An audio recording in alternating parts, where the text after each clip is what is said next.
Welcome into the recap of the White Sox awful performance tonight in Miami, Florida. They lose big, 9-2 to the Marlins in Miami on Tuesday evening. I'm David Kaplan. It's brought to you by our great partners at the Chicagoland and Northwest Indiana Chevy dealers. They are the official truck partners of the Chicago Bears, and our great partners at Tasty Trade. Stocks, crypto, futures, options, whatever you trade, you should always do it at tastytrade.com. An awful performance tonight. 3 errors leading to runs. The pitching wasn't great. And the offense got 2 quick runs, and you never heard from them again. Let's get into it. We'll start with how this thing jumped the tracks. Sox get a 2-0 lead. Another hit for Murakami. He's got a hit in every ballgame. Really good to see. And the Sox, in the 3rd inning, score on a Murakami hit. Edgar Carroll comes in. Benintendi gets a hit. That brings in Acuna. It's 2-0 White Sox. And I'm thinking, looking good. Maybe they can add on and find a way to take 2 immediately from the Marlins, knowing you've already taken the series. But it was not to be. In the 4th, Liam Hicks, who is our Gallagher player of the game since 1927. Gallagher has been serving Chicago, partnering with businesses of every size to provide insurance risk management and people strategies. Learn more at ajg.com. Liam Hicks comes up with the big hit in the 4th. He gets his first double of the season. He drives into, and all of a sudden, the 2-0 lead, gone. It's 2-2, but they're not done in the 4th. Ex-Cub Owen Casey, who came over in the Edward Cabrera deal and was off to a very solid start, gets a base hit to center. An error on Luis Angel Acuna, a throwing error. And now they've got the lead, 3-2. And then Heriberto Hernandez gets a hit. Throwing error by who else?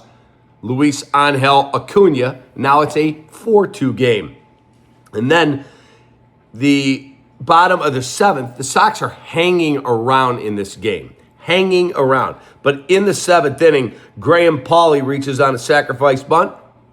Fielding error, this time by Edgar Carroll. It's a 5-2 ball game. They end up getting a home run late. Casey gets a sac fly to drive in another run.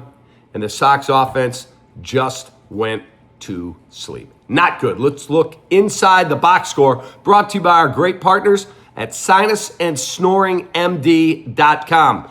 This dude doesn't snore anymore. My wife is happy because she sent me to Sinus and Snoring. Now they're a great partner of ours. You want to stop snoring? Allergies bothering you? They can handle it all. sinusandsnoringmd.com.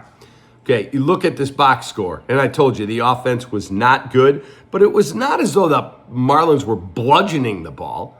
They were okay. They came up with big hits in big spots, but the errors, that's what did them in. And you look at the Marlins, they got a Conine home run. Junk gave them a pretty solid outing.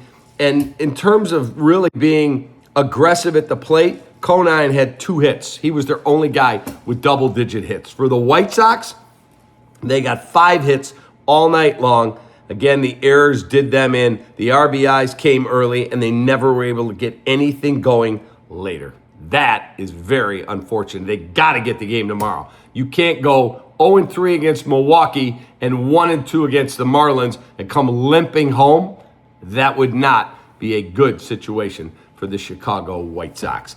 Let's take a look at our starting pitching matchup. We call it Winging It, brought to you by our great partners at Hooters, originalhooters.com, 11 Chicago area locations. Eric Fetty, 5 innings, 6 hits, 4 runs, 3 earned, 4 Ks, and a walk. And then Hudson, 1 2/3. He gave up 2 runs. And Paez gave up in an inning in the 3rd 3 runs. Not a good performance out of that bullpen at all. White Sox lose big, 9-2. Not a good game. Offense, defense, bullpen especially, all not good. Have a great rest of your night.